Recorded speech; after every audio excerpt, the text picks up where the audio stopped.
Medical marijuana mistake. Local guy was tossed in jail after he tested positive. He's legally allowed to have medical marijuana.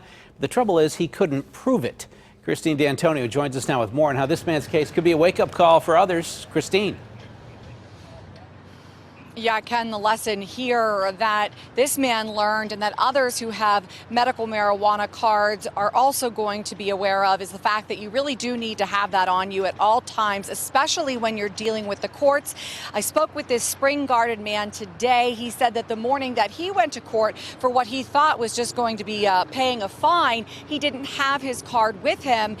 The judge in this case tested him for drugs. It came back positive for THC and landed him here in the Allegheny County Jail for 10 days. First time ever in jail, never going back. It was just horrible. 24-year-old Samson Bailey Jr. is talking about the 10 days that he spent in the Allegheny County Jail, a time that he says he should have never spent here. I wasn't expecting to be there at all. I was supposed to go to work in a couple hours, wasn't able to go to work. I missed 8 days, lost a job. His time behind bars stems from medical marijuana. Bailey is a licensed, registered user of medical marijuana for several health conditions.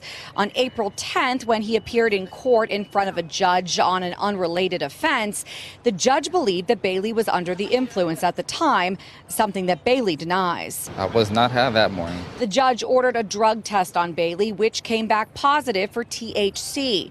Bailey said he did not bring his marijuana card with him that morning and also did not know that he would be taking a drug screen. The judge in the case put Bailey in the Allegheny County Jail because he wasn't able to know if Bailey was telling the truth. A simple call to the Department of Health can verify that someone is active with the program. Attorney Patrick Nightingale, who isn't related to Bailey's case, is a partner at Cannabis Legal Solutions. He says that CBD oils can create a false positive test.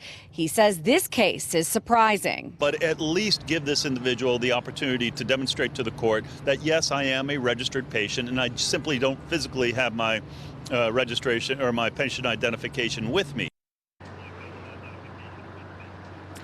Bailey was released from jail last Friday after his physician was able to provide the information that he does, in fact, have a medical marijuana card. We are live outside of the Allegheny County Jail. I'm Christine D'Antonio, KDKA-TV News.